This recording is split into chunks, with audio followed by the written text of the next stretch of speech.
Good evening, everyone, and thank you for joining our town hall meeting to discuss the officer-involved shooting that occurred on May 1st involving Mr. William Debose. I would like to start by expressing my deepest sympathy to the family of Mr. Debose. They have lost a son, a husband, a father, and my deepest sympathy goes out to them. What we're going to do tonight is talk about the basis for the decision that I issued earlier last week, finding that I would not be filing criminal charges against the corporal who was involved in the shooting.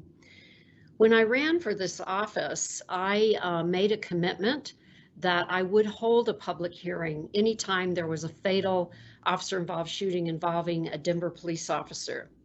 I have stuck to that commitment, and I've held several of these meetings because I believe it's really important for the public to have a chance to listen to my what was the basis of my decision and to be able to ask questions. Normally, we would be doing this in person. I typically do the hearings or the meetings in a location close to where the actual shooting occurred. Because of the situation we're confronting now with the spread of the COVID-19 virus, we are doing this meeting virtually. So it's a little bit different, but the way it will work is that you may ask questions or make comments in the chat area of the meeting, and I have two people who will be reviewing those and publishing them, and then at the end of my presentation I will be happy to answer questions that you have. I also just want to take a minute to say that the horrific killing of George Floyd has really brought to the surface the immediate need to examine and discuss police practices in our country, including prosecution and our justice system as a whole.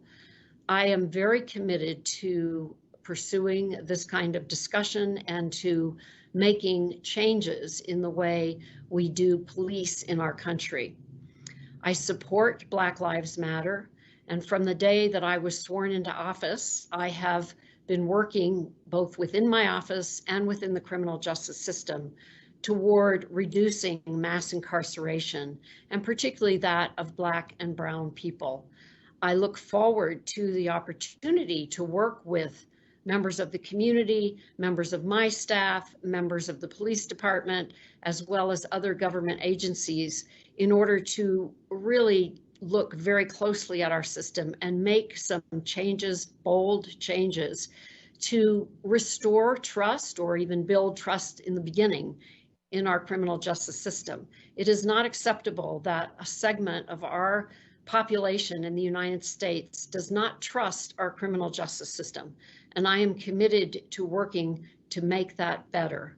I will continue to do that to the best of my ability, and I want you to let me know ways that you would like to work with me. That said, we will move to a presentation that I will go through to show you what happened on May 1st and why, in my legal judgment, I determined that criminal charges were not warranted against the officer involved. So we will start. I want to explain to you how we do an officer-involved investigation in Denver. So when there is a shooting, an officer shooting in Denver, I get a phone call, as does my assistant district attorney, and we both respond to the scene as well as another chief deputy district attorney. So typically there are three of us at the scene. For me, it's important to go to the scene so I can visualize exactly what was happening when. After we leave the scene, well, I should say, so Denver Homicide and the Aurora Police Department Homicide both respond to a shooting in Denver. If there's a shooting in Aurora, then the Denver Police participate in that investigation. So there's a partnership between the two police agencies.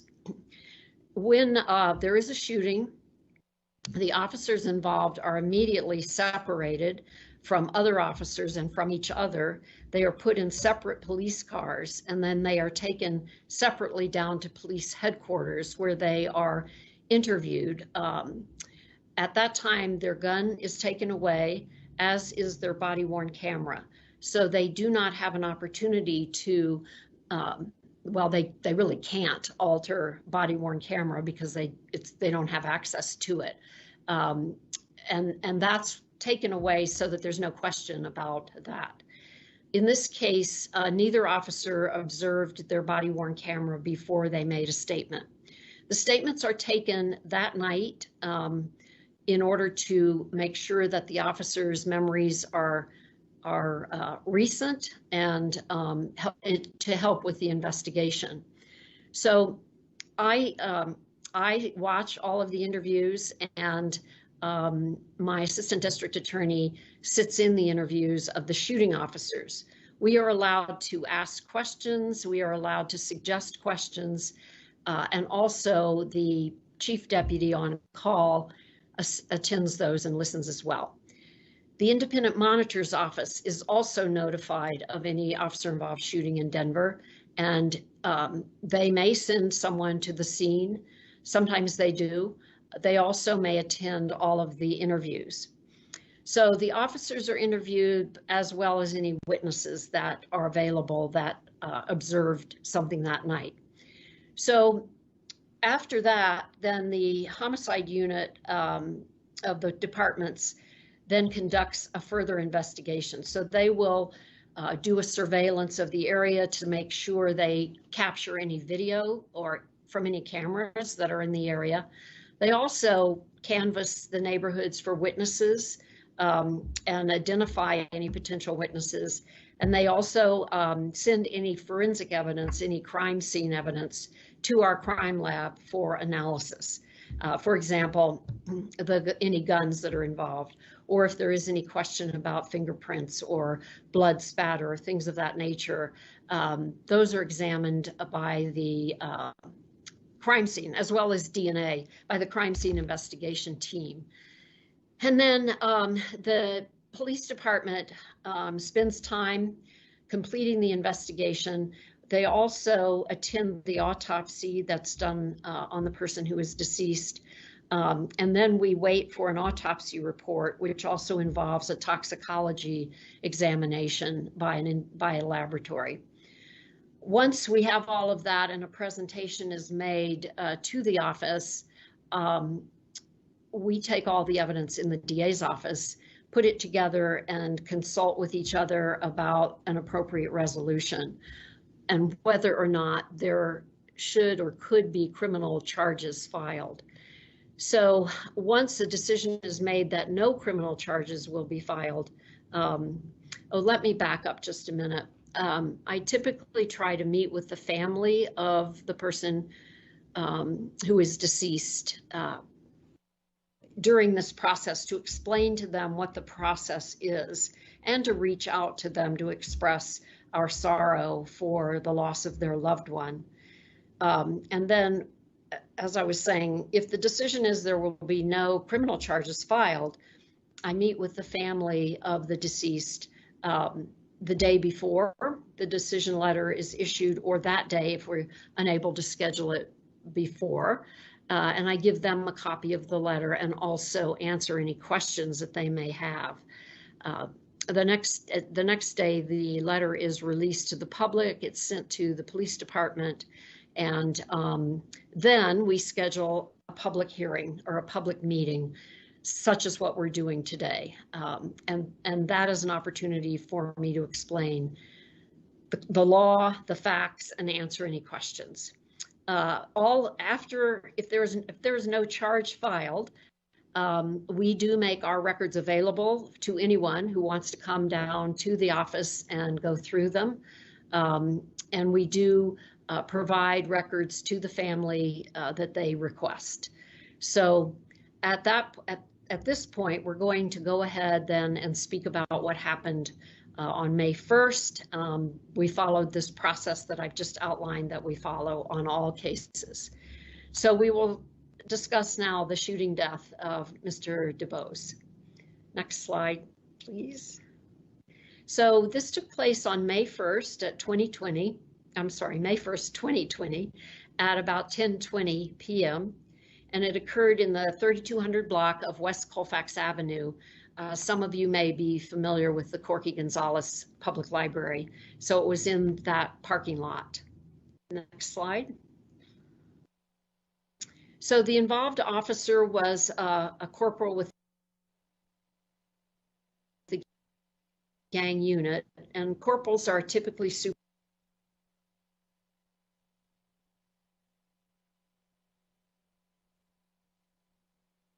supervisors who do field training and supervision. He was working alone that night, and he heard over the radio that a fellow officer saw a blue and white Chevy Caprice traveling at a high rate of speed going up to I-25. So that officer called Air 1, which is the police helicopter, to take a look and see if this person was in fact speeding. Because they don't do car chases for speeding, and the safety of the folks in traffic is primary concern at that time. So when when this officer contacted Air 1, he explained where he was, and you can now see one of the shots from Air 1 showing the Caprice on I-25. Next slide. This is also some of the footage from I-25. You can see the Caprice is the car that has the lighted underneath. That's actually infrared rays, which demonstrates that there's a lot of heat there, probably as a result of the speeding on I-25. The Air 1 helicopter followed it, and you can see in the video that the Caprice is traveling at an extremely high rate of speed. So the Caprice pulls off the ramp to make a right turn onto Colfax. And at that point, the officer does follow behind him. And so the officer then follows him on Colfax and activates his overhead lights to make a stop. And the driver of the Caprice does eventually stop about 1,000 feet. So next slide.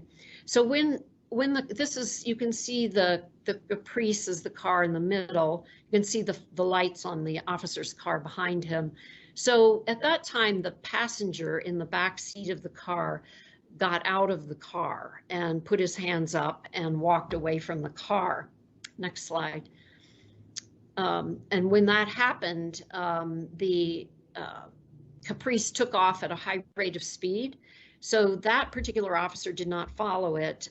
He was talking with the passenger in the car, but the corporal then followed or was listening to the radio, the helicopter, about where the Caprice went. And you can see here, the Caprice was going west on Colfax, made a sharp turn onto Irving, and you can see there was a fishtail of the car as it made that turn.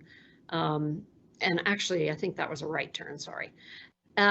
So at that point, the car pulls into the parking lot of the Corky Gonzalez Library and stops. Air 1 is still watching it, and Corporal Anderson is listening on the radio. So after a few minutes, the helicopter pilot announces that a male and female have gotten out of the car. So the corporal at this point enters the parking lot from Colfax and drives southbound toward West 14th Avenue. And then the other officer, the responding officer, drives eastbound on West 14th Avenue and parks his patrol car there to block that intersection where they were walking. It's at the southeast corner of the apartments. So the corporal observes the Caprice in the parking lot, and he sees Mr. Debose and Ms. Martinez-Griego walking southbound toward 14th Avenue. He parks his patrol vehicle a little bit ahead of them, so he's going north and they are walking north. And he turns on his driver's side spotlight, gets out of his car, turns on his body-worn camera, and asks them to, he says, stop right there for me, please. Put your hands in the air and just stop. He does not pull his gun. And at that point, they stop and they do put their hands in the air. But after just a second or two, Mr. Debose runs northbound back toward his car. And these are some still shots from the body-worn camera of the corporal. You can see the one on the left, Mr. Debose has his hands up in the air and he's stopped. But then the one on the right, you can see that this is when he begins to run south back toward his car. Next slide. So as he is running, the officer observes some kind of backpack or duffel bag or pouch around his shoulder, and the corporal also reports seeing that same backpack or pouch. So at this point, the corporal chases Mr. Debose on foot, and he observes, happens very, very quickly, as any of you who've watched the video can say. It happens in a matter of seconds, but he sees Mr. Debose reach across his stomach in a motion that he recognizes that it indicates that he was pulling a gun. They weren't very far apart, maybe 8 to 10 feet, but the corporal sees a black object in Mr. Debose's hand pointed at him, believes it is a gun, and draws his weapon sort of instantaneously at that time. So this is another still shot from the body-worn camera, and you can see where the red circle is. This is the motion across the front of his body that Mr. Debose makes, that the corporal sees as he is continuing to run. Next slide. And then he sees Mr. Debose turn toward him in what appears to be a shooting position with this object pointed toward him. So it is at this point that the officer has pulled his gun and yells on the ground and then shoots. The next slide. And you can see after Mr. Debose has been shot that there in fact is a gun right beside his body. So next slide. And this is another angle from the air, one after the Mr. Debose has been shot. You can see the little white object to the west of his body, and that is the gun. So as Mr. Debose, when he is shot, he kind of twists, and you can hear on the body-worn camera, you can hear the gun hit the ground, and it flies out of his hand. So the officers then secure him very quickly. They realize that he has been injured. They see some blood on his leg. So they begin to render first aid and immediately call for an ambulance and continue to administer aid to him. If you've watched the body cam, they do put a shield, what they call a blood shield, to help keep him from bleeding on him. And then when the paramedics arrive, the paramedics take over, immediately load him into the ambulance and take him to the hospital. Next slide. So these are some of the statements that were made that night. This is the corporal who actually did the shooting, and the way he describes it is, I see him with his right hand reach down towards his body, across his body, and then he reaches, and then he very rapidly or quickly pulls out and points directly at me. He thinks this guy is going to kill me, and he just beat me to it. He already has his gun out, and I don't have my gun out. So that's when he gets his gun and shoots at Mr. Debose. He also stated that I hear a metallic sound that sounds like a metallic sound had hit the ground, which ended up being the gun. So this is the other officer who was behind the corporal. This officer did not fire his weapon, but he says, I see his elbow, meaning Mr. Debose, lift, and that's when I start kind of slowing down, trying to get a sight picture because I figured he started to pull a gun. And he describes that motion of sort of pulling a gun. He says he can see the muzzle of a gun protruding from behind his hand. He sort of spun what would have been clockwise. This is after he's been shot. As he was falling, and I see the gun drop, and then I let off the slack in my trigger. So he actually sees the gun fall out of Mr. Debose's hand. So the woman that was with Mr. Debose is Sierra Martinez Griego. She was not found that night, so there was not an interview done with her that night. And there was contact because the car was in her name, registered to her name. But she didn't want to come in and give a statement initially.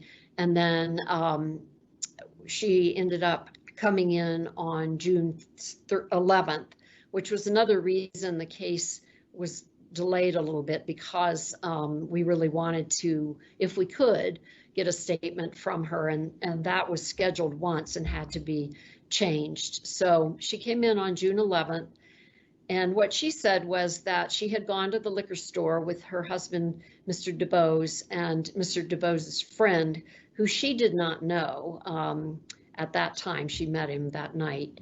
And she says that after they went to the liquor store, a police officer turned around and got behind them. And that was when Mr. Debose took off. And she did tell the detective that Mr. Debose was afraid of the police. She did also confirm that they were in fact speeding on the highway. She estimated about 110 miles per hour. She also confirmed that there was a handgun in the car earlier on the day of the shooting, and that she saw it that day in the pouch on the floor of the car. So she saw it while they were driving that day. She said that he did not take the handgun or pouch with him when they got out of the car in the Corky Gonzalez library. Next slide.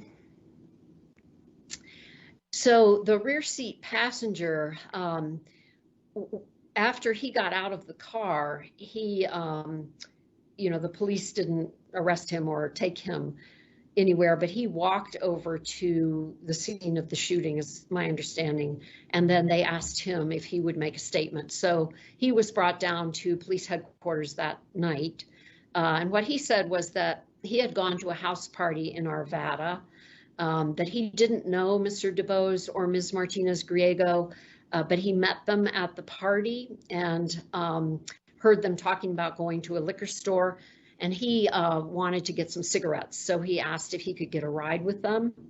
So they did go to the liquor store, which was confirmed by Ms. Martinez Griego.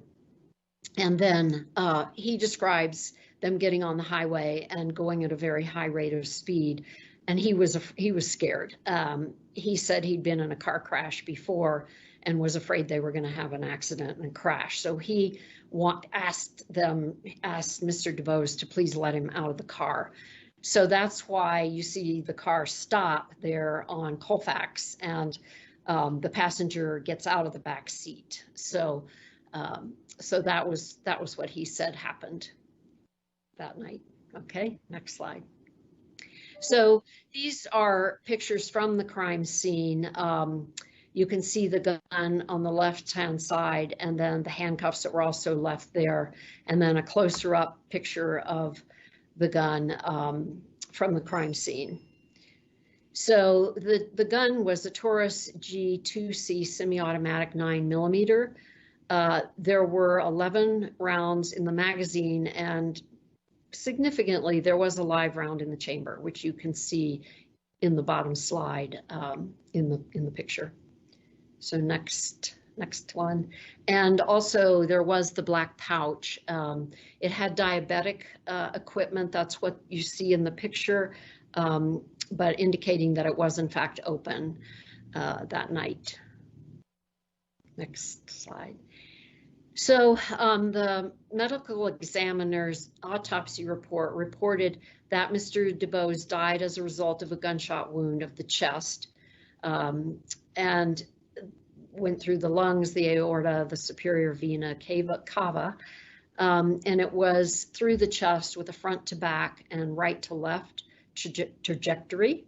There was another gunshot wound to the left thigh that injured only soft tissue and had a predominantly left to right trajectory.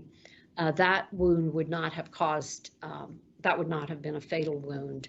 There were also some blunt force injuries of the face and both knees that we think probably happened as a result of when Mr. Debose fell after being shot.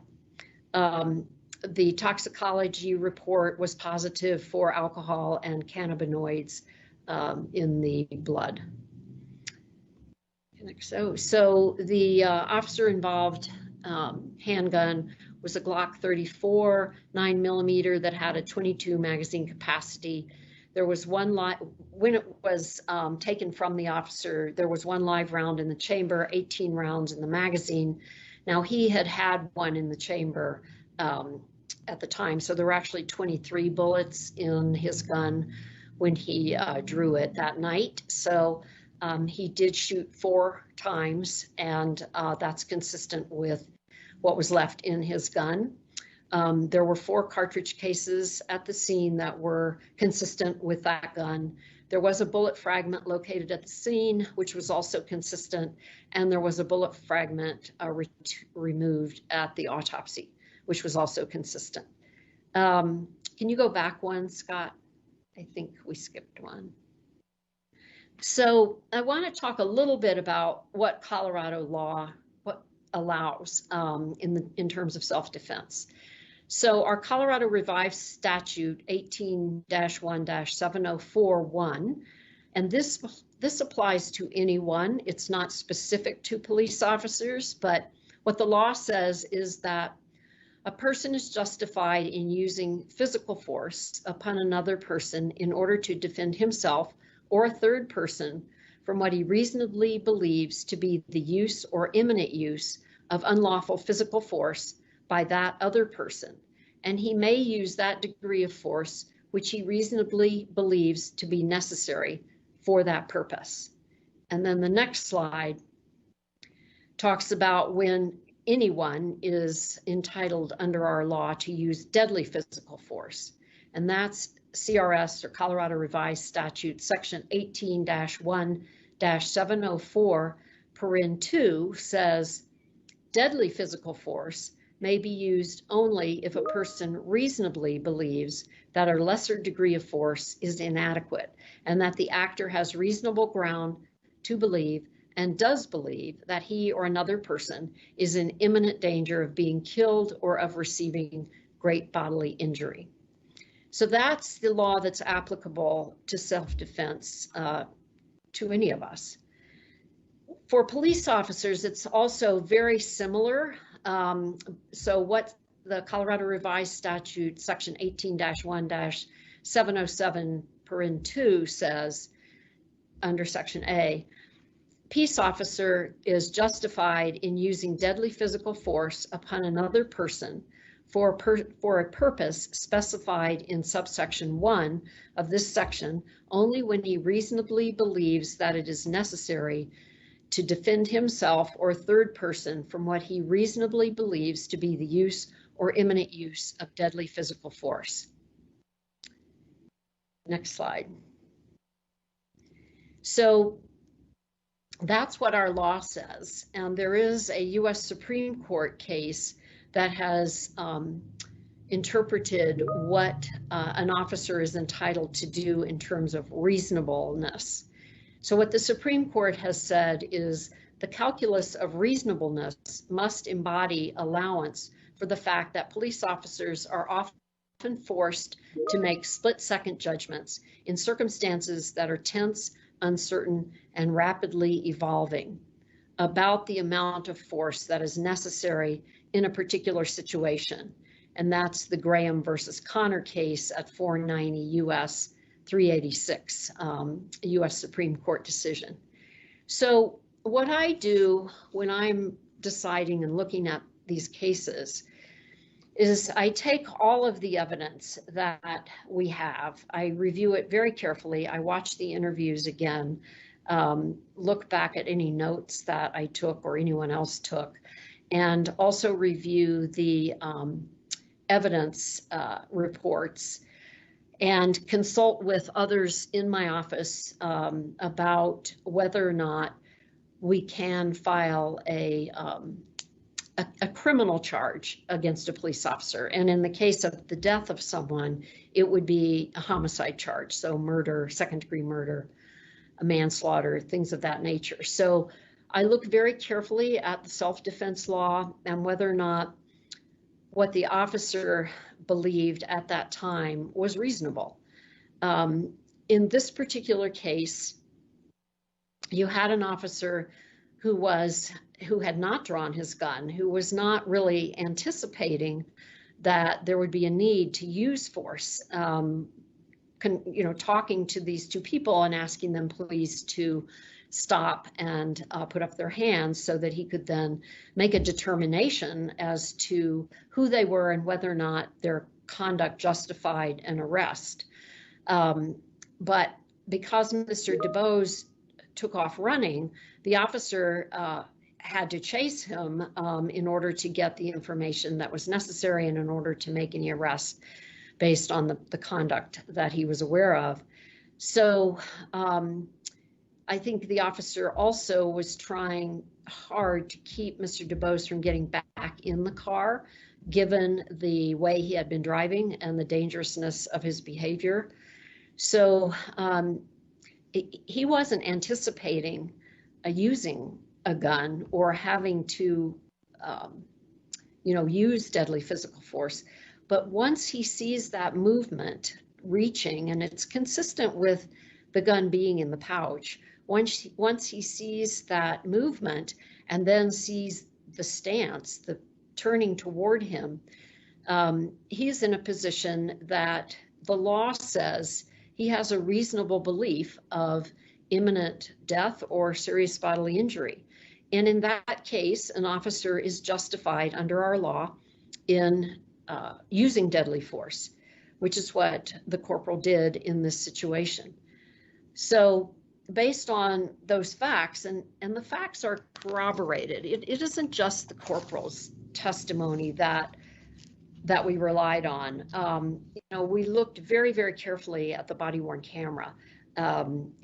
It happens so quickly that it's very difficult to see what's really going on. And of course, it's dark and they are running. So that makes, the body-worn in this case, kind of blurry and dark. So it's really hard to see. So the police department was able to take screenshots of every second or millisecond, really. And in that, when you look at the screenshots, you can see this reaching across to get the gun and then aiming the gun or an object at the officer.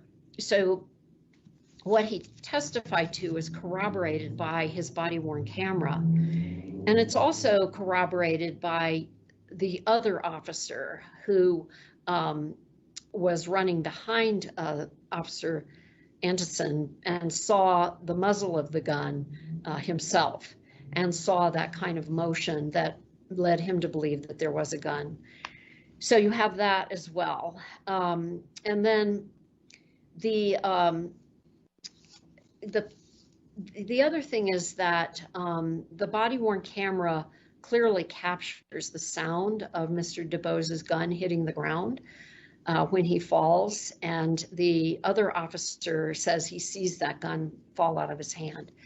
So we have a fully loaded gun found, well, seen on the body worn falling as Mr. Debose falls. Then you can see the gun on the ground in the body worn camera as well as from the Air One helicopter. So all of the video confirms that Mr. Debose had a gun. And then we have Ms. Martinez-Griego saying that yes, there was a gun in that car and that it had been in the pouch, which is again consistent with reaching across and getting the gun out of the pouch. And then we see the pouch, and actually you can see it on the body worn camera. When the officers go up to Mr. Debose, you can see the strap of the pouch on his shoulder, and the officers take it off when they're trying to render aid so they can cut his clothing off. So you can see that pouch, and then of course you see it at the crime scene in the picture as well. And then, so we have corroboration. So it's not just the word of an officer. We have a number of things that contribute to the reasonable belief on the part of the corporal that his life was in danger. So when I look at all of that evidence and I look at the law, the conclusion that I came to was that we would not be filing criminal charges against the officer because his shooting was justified under Colorado law. And under the law and the case law, the prosecution has to disprove self-defense. So if we were to charge and if we went to trial, Mr. Debose doesn't have to prove anything, which is the way it should be. He's innocent until, well, he's not on trial, sorry. We would be charging the officer with the homicide.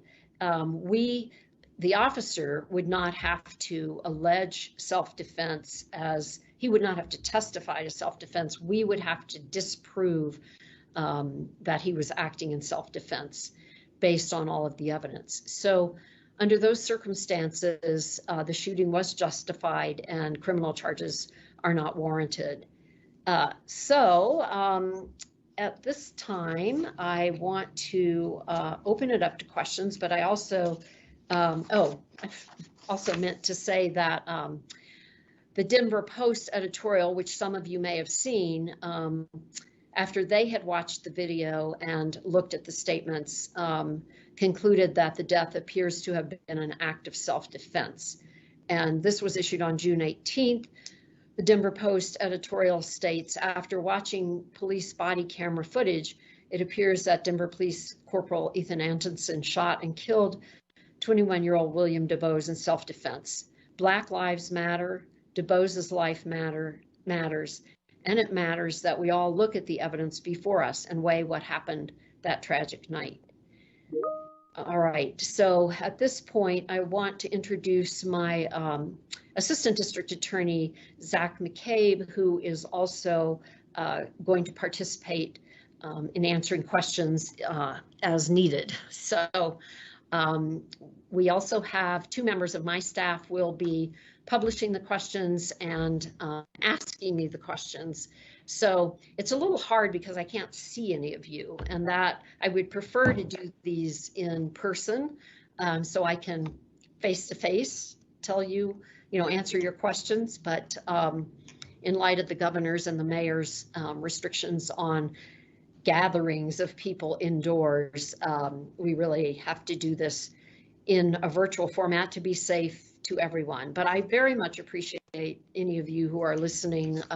It's important. I want to be transparent. I want to answer your questions. So, all right, Carolyn, do we have any yet? Yes, we do. Good evening. We have just a handful, but there are, let's go ahead and take it from the top. The first one is, why is the body cam so blurry? In this day and age, it seems that we should have better technology. And is this a way to create some wiggle rooms in your analysis by having blurry video? So interesting question. No, the body worn is what we got, and that's what was on Corporal Anderson's body-worn camera. It is blurry because he was running and it was dark and things happened so quickly and the bodies are moving. The body worns typically are worn on the chest. So when you're running or when your body is moving, they do end up being blurry. I think Denver Police Department uses Axon video for their body worn, and it's a highly regarded company. And the body worns cannot be manipulated by the officer in any way. They're inside, they're in a little case, if you will. They're not. So the actual footage is electronic and it cannot be manipulated. So, I should say by the officer. It can be slowed down, but the only reason it's blurry is because of the movement. Okay, sticking with that theme, why are there no photographs that place the gun or the pouch clearly at the scene from a contextual standpoint? The photographs provided seem to give absolutely no context because they're all close-up shots. Well, the air helicopter, the one from the air, is a contextual one that you can see where the gun was in this one. You can see the little white spot next. This is the camera on the helicopter. You see the little white spot next to Mr. Debose's body. And there are other photographs that, there were lots of photographs taken. We selected the ones that we thought would show the positioning of the body and the gun the best. But once, now that the decision is made, as I said, the evidence is available for anyone to come and look at in my office, and all the photographs will be available. We have a few questions about guns. First, was Mr. Debose's gun legally registered? And that might be a better question for Assistant District Attorney Zach McCabe. Okay, Zach, I think you raised your hand.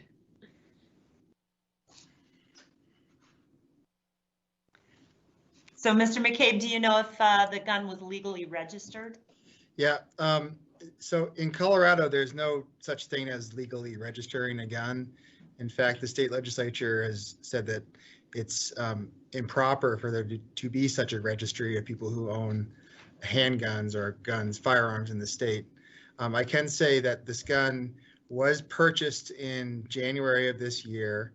The person who purchased it was spoken to by detectives. He said that in, I believe, January of this year or earlier this year, he had a house party and this gun disappeared afterwards. That person did not report it stolen at the time. He said that he did not trust law enforcement. And by mentioning that, I don't mean to say that Mr. Debose may have stolen that gun. I have no reason to really say that. But that gun was legally purchased in January of this year and then disappeared, according to its owner, sometime in between the purchase date and then the date that it wound up being in Mr. Debose's possession. Thank you. If the officer had a live round in his gun and did not have his gun unholstered during the chase, does that mean he had a live ammunition round in his gun unholstered and without the safety on while driving around before the chase began? So honestly, I don't know the answer to that question. I don't know if it was, I know he had a live round in the chamber. I know it was in the holster.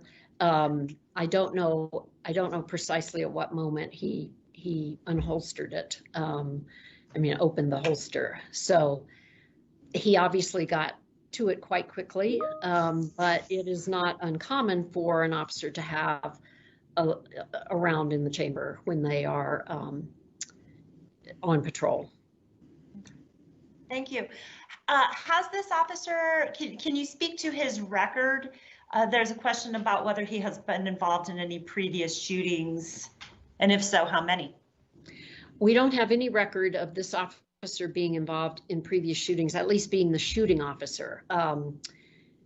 So not to my knowledge, and we did ask the Denver Police Department to give us his records. So not to my knowledge. It's possible that he was a witness to a shooting that we wouldn't know about, but he was not previously involved where he was the shooting officer. Thank you.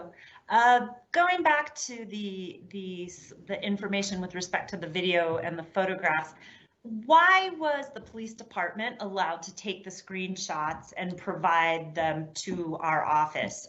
There's concerns that that might be a conflict of interest that should have been handled by the DA's office in the course of our investigation.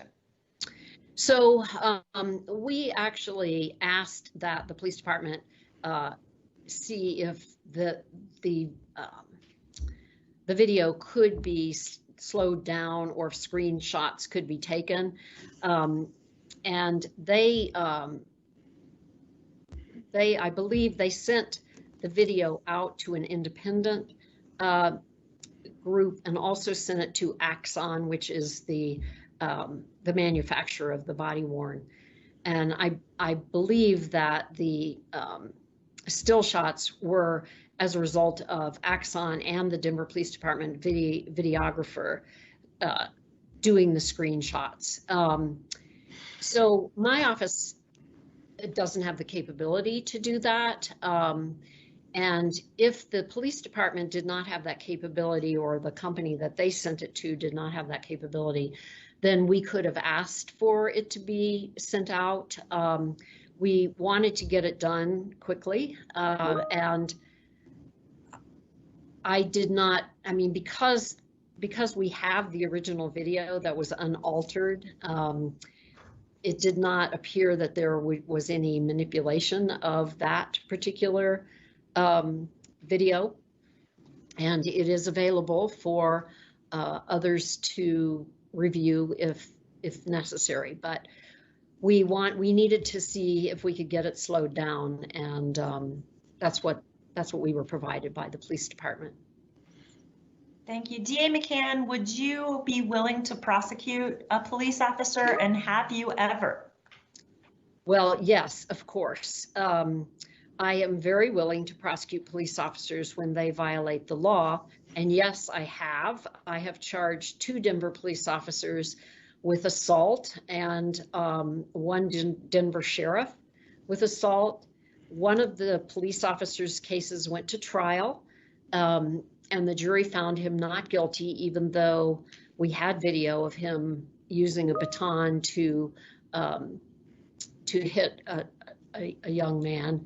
And then with the Denver sheriff's case, that case also went to a jury trial, and the jury also found him not guilty, despite a video of him kind of slamming an inmate down to the ground, in my opinion.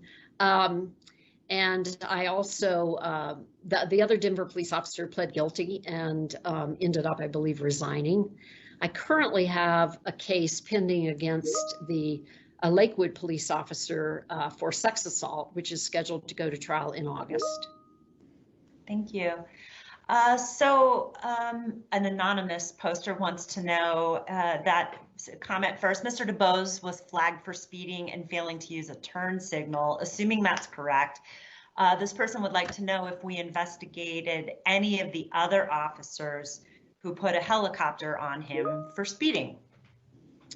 No, the officers don't speed on the highway. That's why they have the helicopter follow the car.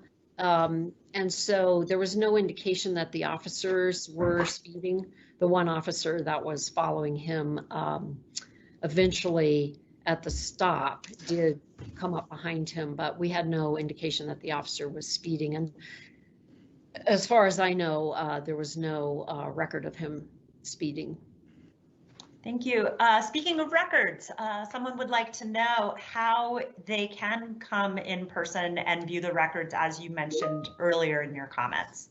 So they just need to email us at info@denverda.org, and we will set an appointment to have them come in and take a look. So just send an email. If you don't get a response, just call my office and, ask for my assistant, and we can set up a time and for you to come down to the office and review any of the records that you want. Thank you. There's a question about the autopsy report, which showed 2 gunshot wounds. Showed 2 gunshot wounds. The question is, does it indicate that Mr. Debose was shot from the back at some point? And do we know which gunshot wound came first, the one to the chest or the one to the thigh?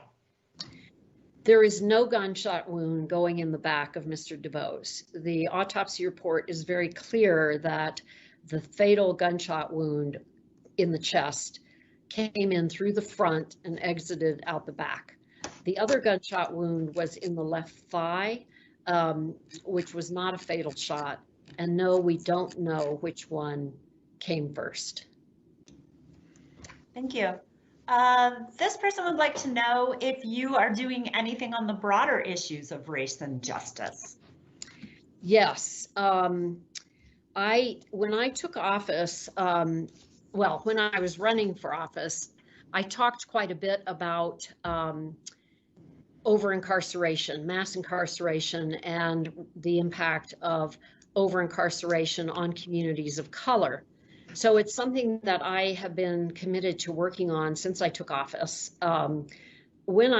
Right after I got elected, right after I took office, I was sworn in, I bought the book, The New Jim Crow, for every member of my office, not just the lawyers, but all members of the office. And then we contacted a professor at the University of Denver Law School who teaches a class on the New Jim Crow, and asked her if she would be willing to facilitate discussion groups in my office about the book.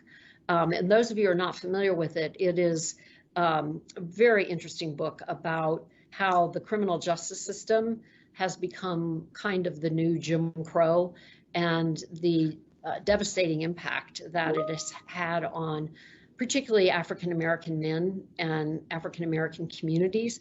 And much of it relates to the increase in the federal system of drug enforcement. And I know probably some of you remember those draconian drug sentences back in the 90s, early 90s, where people were being put in federal prison for many, many, many years for small amounts of possession of crack cocaine and things of that nature. Anyway, the book is a fascinating book. I would recommend it to anyone. It's written by Michelle Alexander, who's a professor. She was at Ohio State. I'm not sure where she is now. But anyway, so we began the discussion then about social justice and racial justice. I also brought in a speaker, also from the University of Denver Law School, who used to be a prosecutor in the office, Patty Powell, and she did a presentation on microaggressions and racial bias, which I thought was really, really impactful. And we also have, there's a Denver police, I'm sure he's a detective, but officer who does a very interesting presentation on racial bias. Actually, it's not just on racial bias, it's on implicit bias.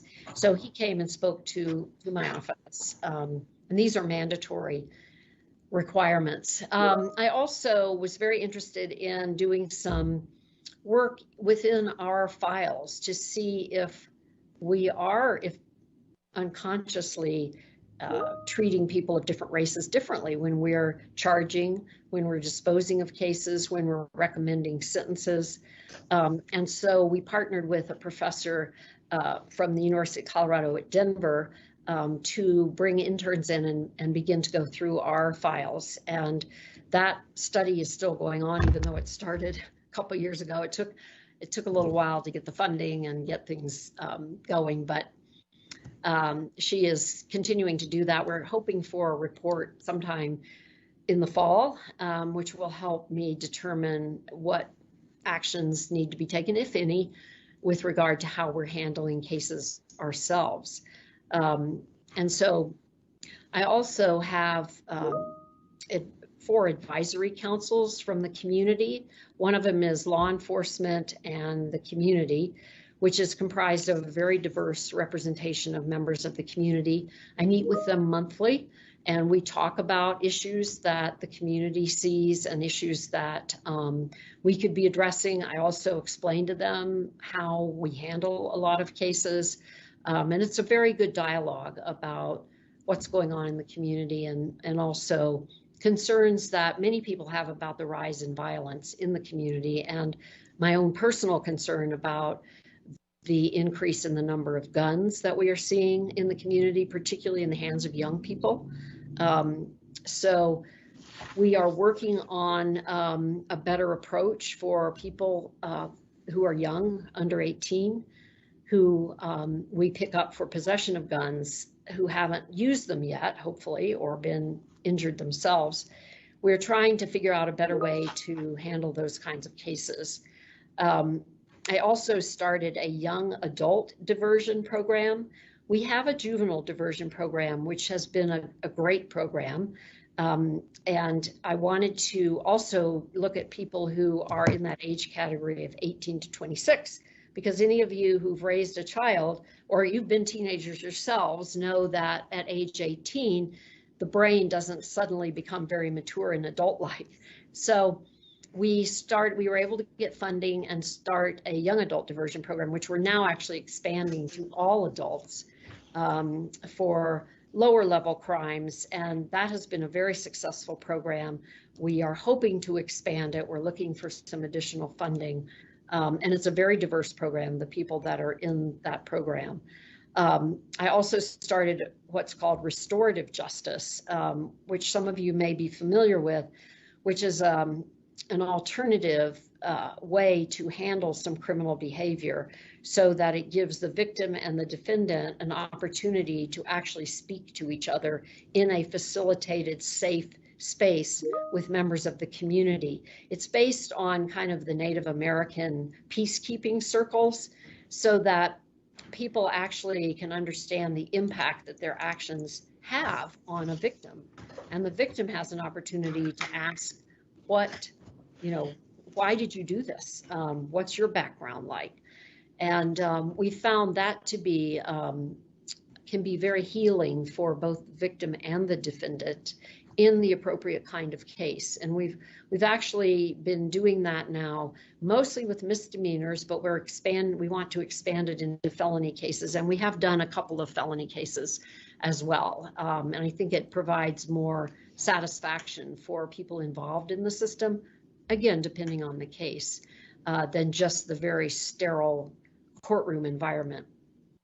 And so we are looking constantly for alternatives to jail and prison. We have, I supported the bill last year that reduced small amounts of drug possession from felonies to misdemeanors. And that has allowed us to start a new drug treatment program for misdemeanor drug possession that will allow us to look more at what they call harm reduction. So where people are, rather than requiring that they, conform with our expectations, we want to ask them what they need and help them accomplish their goals. And in the process, help them hopefully stop being dependent on drugs. So we're very excited about that new program. And then this year, I also supported the legislation that was just passed by this legislature for police accountability. And that accomplished a number of important goals, like eliminating the fleeing felon defense in our self-defense for police officers, which is something that I proposed last year, because the law used to say that an officer had the right to shoot someone, including in the back, if he or she was fleeing and the officer was trying to arrest them, if the officer had reasonable grounds to believe that the felony they committed was committed with a dangerous weapon. So that allowed those shot in the back kind of cases if there was a prior felony with a dangerous weapon and the officer had a reasonable belief. Well, that is now gone. So officers can no longer justify their shootings with that kind of defense. There are a number of other important things in there, like body-worn camera for all departments. I mean, Denver, all the patrol officers wear a body-worn camera. and but many other jurisdictions don't necessarily have that. And then being able to track officers who are found to have lied on the witness stand and make sure they don't get hired by another department. And there's also some language about use of force, which I supported, but I'm particularly proud that I asked them to include a provision in that legislation that requires a grand jury to issue a report if they do not indict a police officer. If they investigate and don't indict, they have to issue a report and it has to be made public. So I think that's a very important provision, that if we do decide to use a grand jury sometimes in the future, then if they don't indict, at least the public will know why they didn't, because their proceedings are secret. So I think that's an important provision. So, I mean, there are a number of things, and we're always looking at ways to improve our system. You know, we are looking at conviction review unit that would review convictions where people believe or claim they were actually innocent. That will allow us to review those cases and determine if, God forbid, we have somehow convicted someone who's innocent, and make sure that we are able to get them out of prison. My office has been active also in bail reform. We, when I started, we didn't have DAs going to the bail hearings, and so I started that right away, and we began to agree to a lot more personal recognizance bonds, which allow people to get out of jail without paying a bond while they're waiting for trial. So we've reduced the jail population considerably, and of course even more recently because of the COVID situation. The jail population has been reduced over 40%, which is remarkable. So, you know, we're working in that arena as well. So there are a lot of really good things going on. It's not just my office, it's the court system, the probation department, the county courts, the judicial branch, as well as pretrial services and the public defender's office, other people involved in the system. I think we are working very hard to improve it. Thank you. Next question is regarding how can the public challenge this decision is there a way to appeal it? And if at a later date the officer were to be convicted of murder, can you be charged as an accessory? Well, there is a mechanism. First of all, the decision is not appealable, but there is a mechanism whereby any citizen, there's a statute that allows any citizen to go to a court in Denver and ask the judge to appoint a special prosecutor. And so anybody can do that. And that does happen from time to time. Someone will go, and I haven't had that happen in a police shooting case, but it does happen sometimes in other cases. So there is the ability to do that. If this officer were charged with murder and convicted, no, I could not be charged with accessory because I did not participate in any way in the actual event. Thank you. Someone must have joined just a little late. It's good to remind people about how they can access the videos and pictures and evidence that we have, and what is the best way about going to see that. Sure. So if you would like to come down to the office and view the evidence, you should email info@denverda.org, or you can call my office and ask for my assistant, and we can set a time for you to come down and take a look.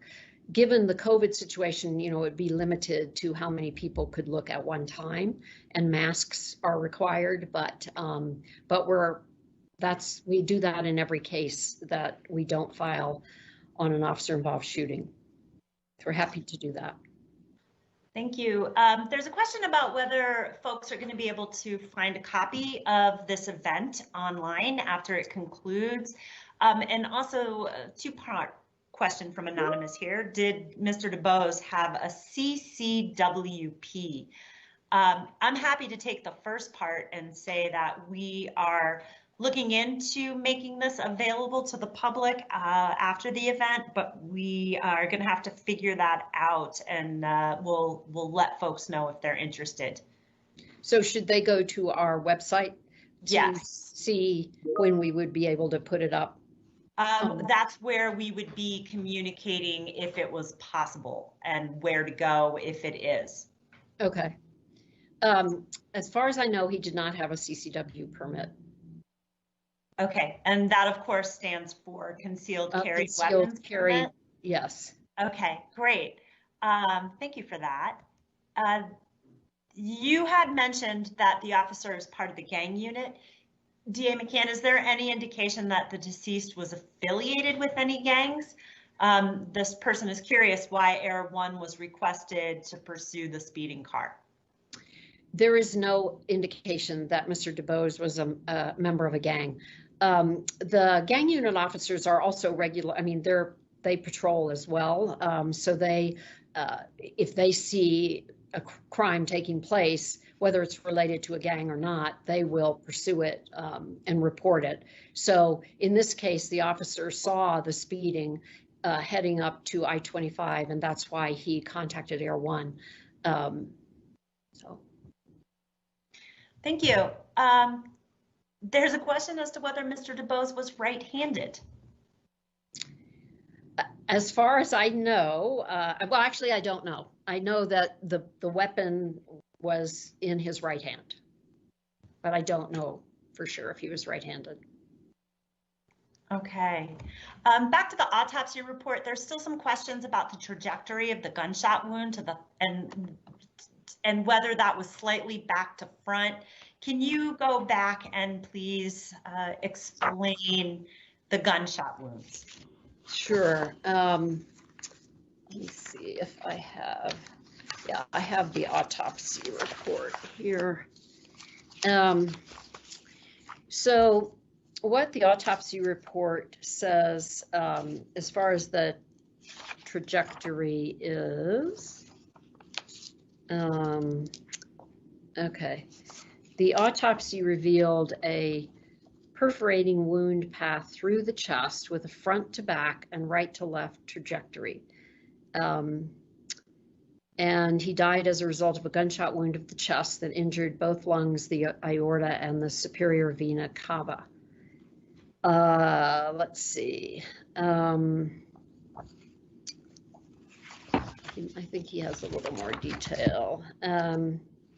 Okay, so there is an entrance gunshot wound on the right upper chest, situated approximately 13¼ inches below the top of the head and 2¼ inches right of the anterior midline. The 3/16 inch skin defect has a 3/16 inch eccentric marginal abrasion between 7 and 11 o'clock. There's no soot deposit. The wound path goes through the skin, subcutaneous tissue and muscle of the chest, entering the right pleural cavity through the sternum at the junction with the right first rib, perforates the upper lobe of the right lung as well as the arch of the aorta and the superior vena cava, perforates the upper and lower lobes of the left lung and exit the left pleural cavity through the posterior aspect of the left fifth rib with fracture. Path continues through the muscle, subcutaneous tissue, and skin of the back to a corresponding, I think it's 1/2 inch irregular exit wound situated approximately 15¼ inches below the top of the head and 3 3/16 inches left of the posterior midline. So that's what it says. So essentially it went in the front a little bit right of the midline, and it exited the back a little bit left of the midline with a little bit of a downward trajectory. Thank you. Apparently, Governor Polis has just stated that the state may intervene and re-examine the Elijah McClain shooting of last year. Is this an investigation that the Denver District Attorney's Office had previously handled? And will our office be handling the new investigation should it commence? So the Elijah McClain situation took place in Aurora, which is not in my jurisdiction. So it was investigated by the 18th Judicial District. We are in the 2nd Judicial District. My understanding is that went to a grand jury, but I could be wrong about that. But at any rate, the district attorney in the 18th did not file criminal charges in the Elijah McClain case. We would not be involved in investigating and deciding that case unless the governor asked us to get involved or a court appointed us. As I mentioned before, there is a statute that allows anyone to go to a court and ask a judge to order a special prosecutor. Now, as it turns out, we have an arrangement with the 18th Judicial District so that if a special prosecutor is needed because of a conflict in my office, typically the court appoints the 18th Judicial District. By the same token, in the 18th Judicial District, if there is a conflict, for example, if a member of the office is a victim of a crime or is charged with a crime, that would be a conflict that they wouldn't investigate.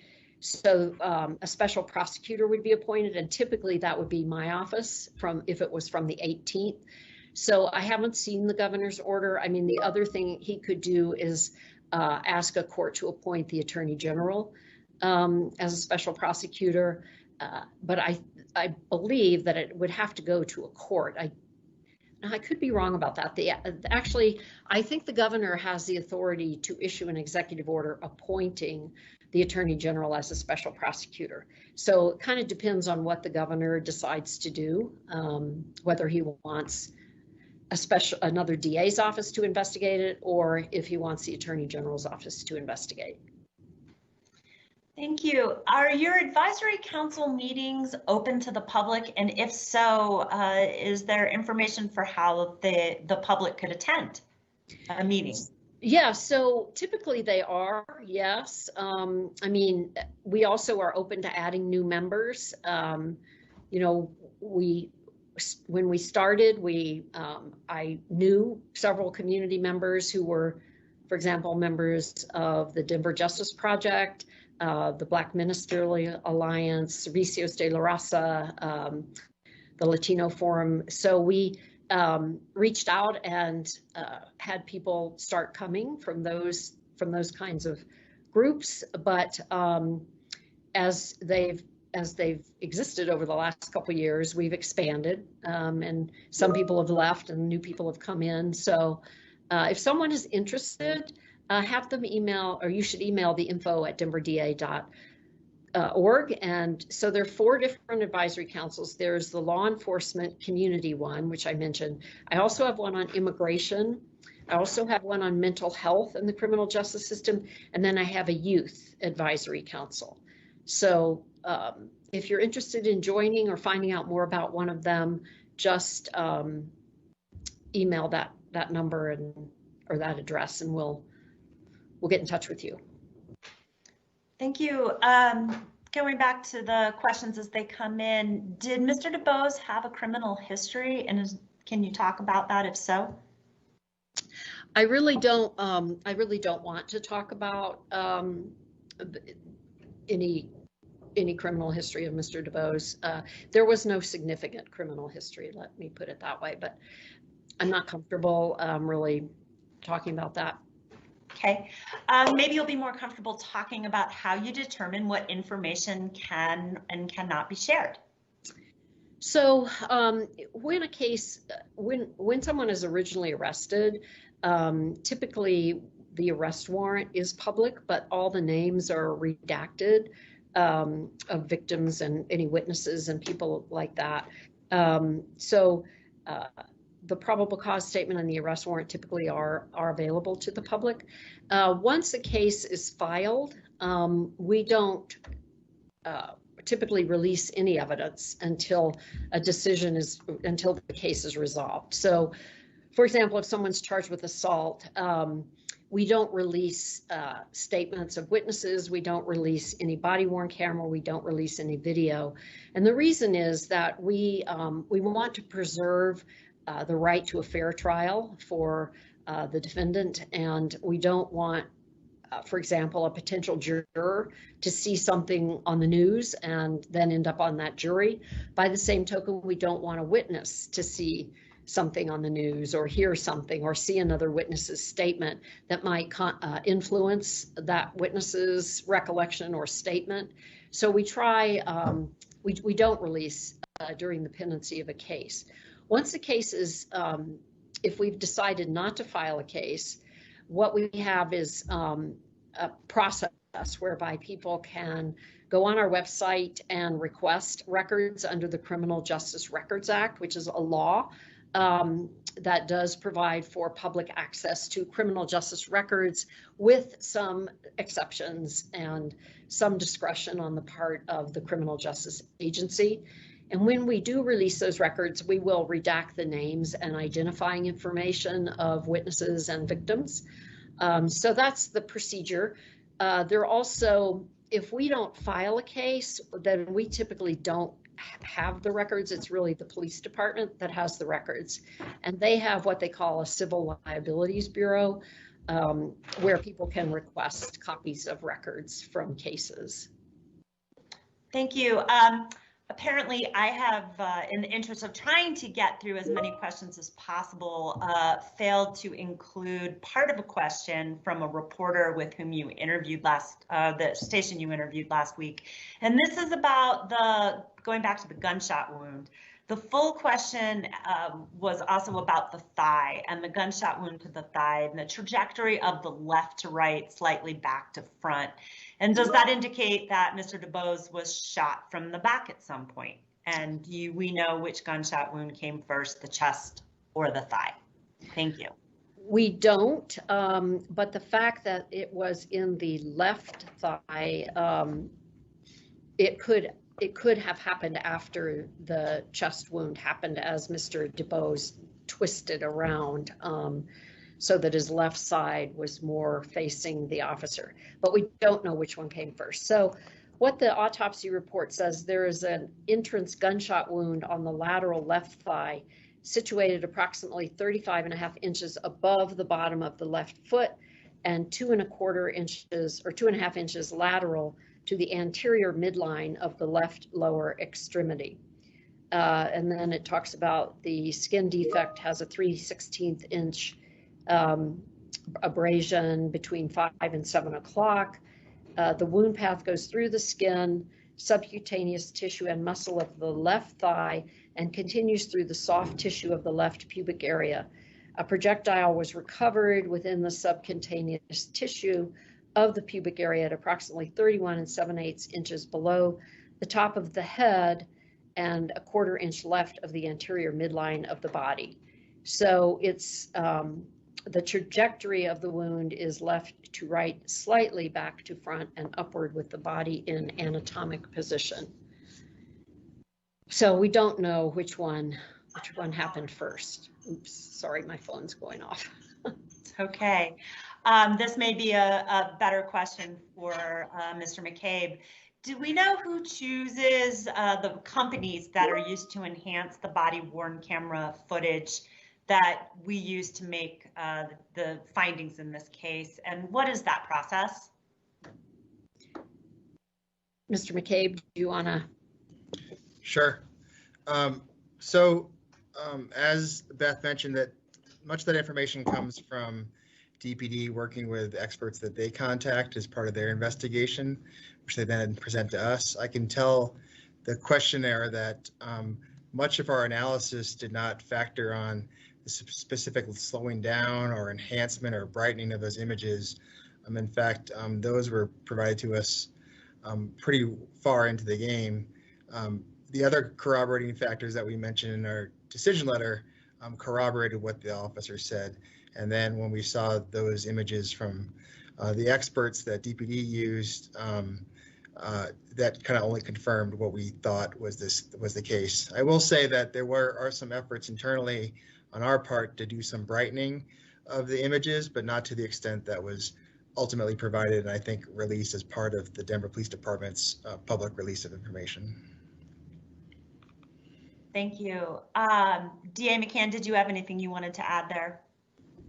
No, I mean, I think I think DPD could probably answer that question as to how they choose. I think Axon is one of the primary providers of body-worn camera, and so that's who they rely on for their supplies and their body-worn camera. Thank you. The next question is, does your decision in this matter to not pursue the charges against the officer mean that the officer cannot be held liable in civil court? How does the recent change in qualified immunity affect this officer? So no, my decision does not mean that the officer cannot be liable in a civil case.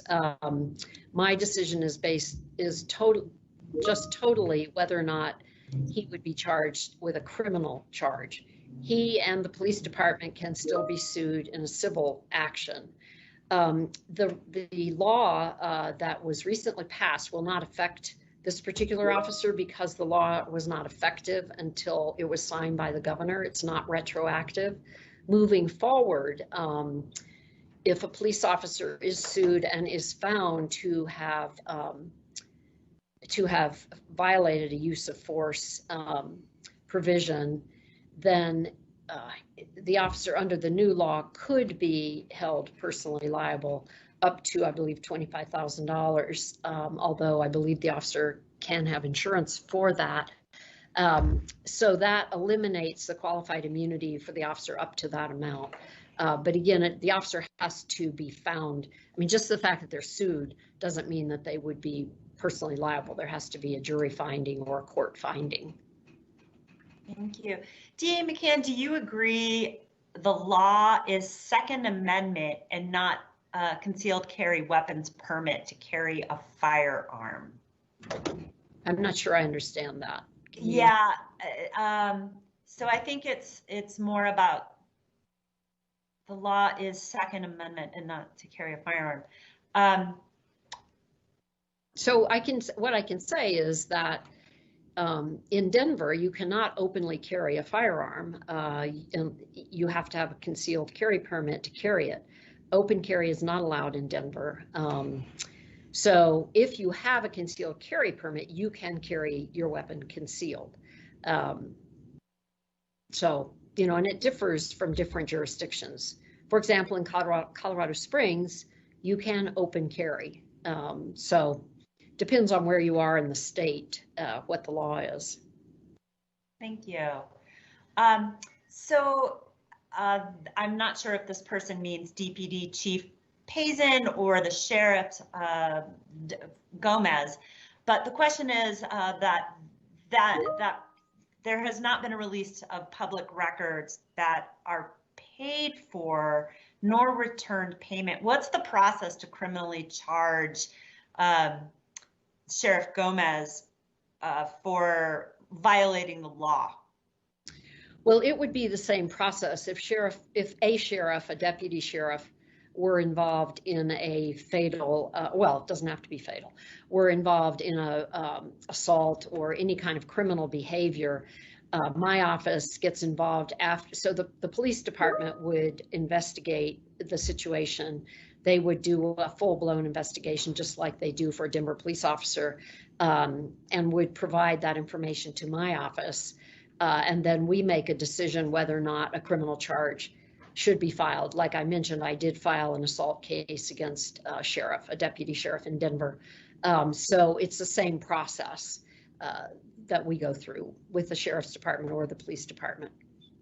Thank you. And I think this may be our last question because I know you wanted a little time to wrap up. But is it accurate that the officer stated in his statement that his training taught him that when someone's arm bends at a 90-degree angle, that literally means they're reaching for a weapon? Is that accurate training language? So I'm not sure I can answer that question. I think the police department training academy is probably better equipped what I can say is that this officer stated that that is the training that he received, not necessarily that literally there's a gun, but that movement is a strong indication that someone is pulling a gun. And so that's part of their use of force training and also their de-escalation training. It's quite interesting, actually. The Denver Police Department is ahead of many departments in de-escalation training. They require every patrol officer to have 40 hours, so a full week of de-escalation training. And that includes, they bring in actors from some of the theater companies to portray people who are resisting arrest or people who are in distress, so that the officers actually have real time experience trying to de-escalate a situation. So that training that this officer referenced is part of that whole use of force training. And in his testimony, he stated that was the training that he received. Thank you. Okay, I'm going to try and sneak in 2 final questions that are yes or no answers. Have we ever used footage from Forensic Video Solutions, Inc. before this case?